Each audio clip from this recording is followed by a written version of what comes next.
Hi, kindergarten. Miss B here with story time. And we're back with the next part of Lulu and the Brontosaurus. When we last left Lulu, the Brontosaurus, which she started calling Mr. B, decided he wanted her for a pet. Let's find out how she reacts to it and what happens next. Lulu's eyes were two round O's of amazement. She tried to speak, but no words came out. Then finally she was able to say in a squeaky, amazed kind of voice, "I don't think I heard what I just heard, Mr. B." "You did indeed," the Brontosaurus replied. "Well, if I did," Lulu's voice was back to her being its bossy old self again. "Well, if I did, I've got some news for you. A person has a pet. An animal is a pet. A person can't be an animal's pet. Ever."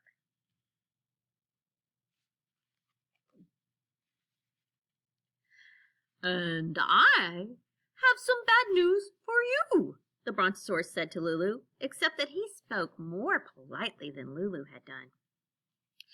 "You're about to be the first person ever to be an animal's pet. Congratulations, and once again, happy birthday." Excuse me. He reached out a hand, or whatever you want to call it, and gently scooped Lulu off the forest floor. Then he plunked her gently down where his back met his neck. "Hold on tight, little pet," he said to Lulu. "I'll pull some leaves from the tops of the trees for your breakfast, and then I'm taking you home to live with me." "No!" yelled Lulu. "No, no, no! A billion, trillion times no!" "Yes, yes, yes," the Brontosaurus replied. "I'll feed you and pat you and play with you and treat you very nicely. And all I will expect from you is to sit and roll over and fetch a ball and do cute tricks." What did he think she was, some kind of dog girl? I really don't know. I can't read a dinosaur's mind.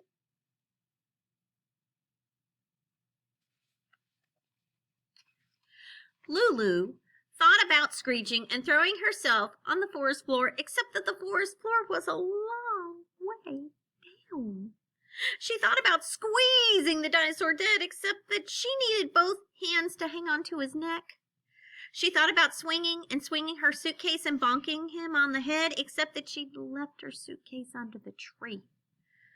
And she couldn't stomp on his foot because his feet were far too far from his back where he plunked her.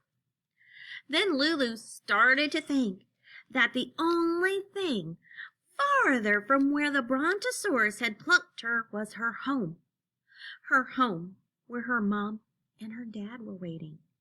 Her very own home where no one, not even when she was being a pain, which was most of the time, had ever expected her to sit and roll over and fetch and do tricks.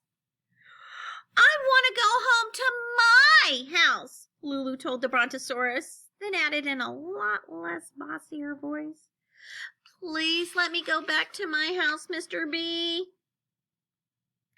Maybe that was the very first time in Lulu's entire life that she, without being told, had used the P word. Please. And yet the Brontosaurus shook his head no. "Once you get used to it," he kindly told Lulu, "I truly believe you'd like being a pet."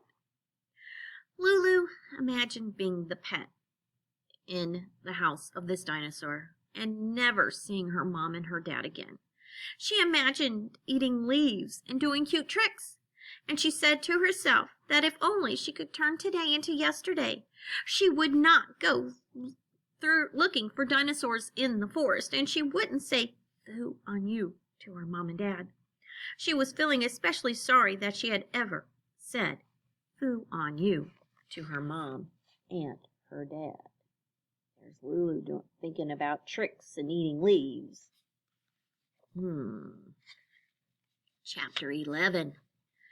The Brontosaurus pulled leaves off the trees and was offering them to Lulu.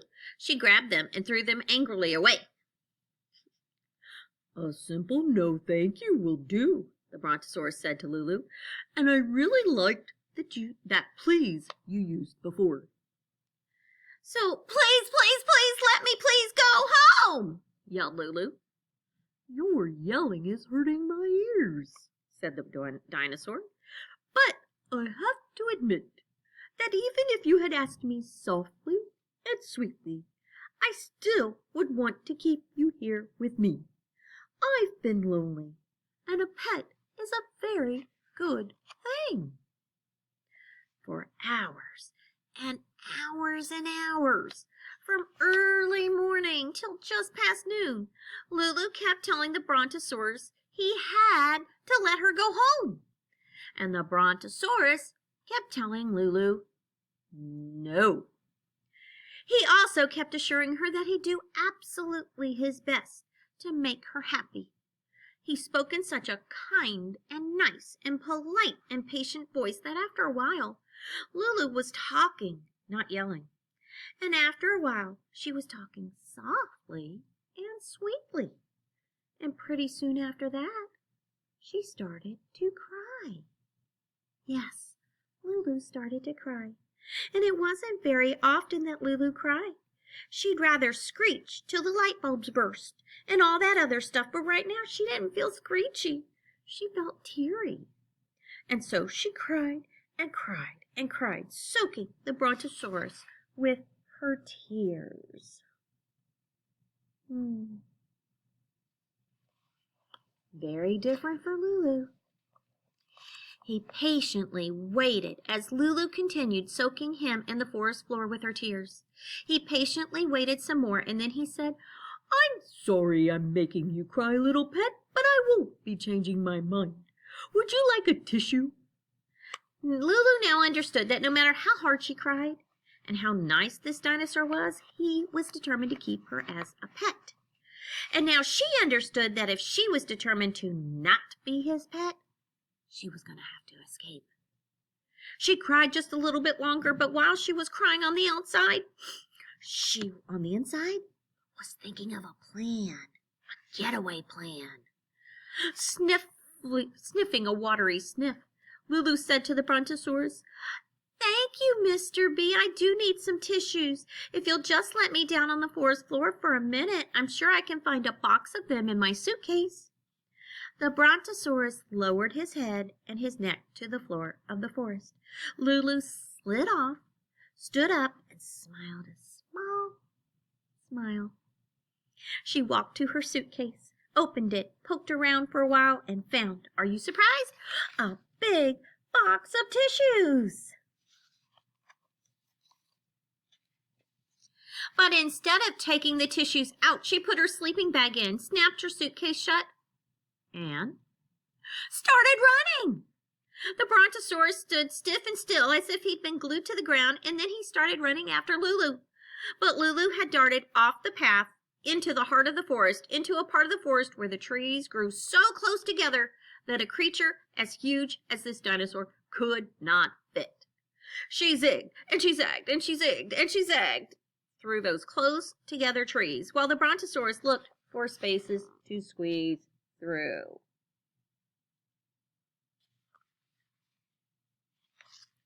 He was trying his hardest to catch her, as hard as a mountain-sized creature can try, and she was leaving him farther and farther behind. "Come back, little pet, come back!" Lulu could hear him calling, first louder, then softer and softer. "Come back, little pet, I know you'll be happy with me. Come back, little pet." His voice grew even softer, and soon she couldn't hear his voice anymore. Since Lulu could not hear his voice anymore, she stopped running and started walking. She tromped through the forest in silence, heading for home. But she wasn't swinging her suitcase and she wasn't singing her song. And although she very much wanted to see her mom and dad again, and very much wanted not to be a pet, she felt kind of bad for the Brontosaurus. And so do I, because even though I'm the person writing this story, I don't like leaving him all alone, sadly calling, "Come back, little pet, come back." And that is the end of chapter 11. Join me tomorrow to find out how our story keeps going. And I'll see you again. Bye, guys.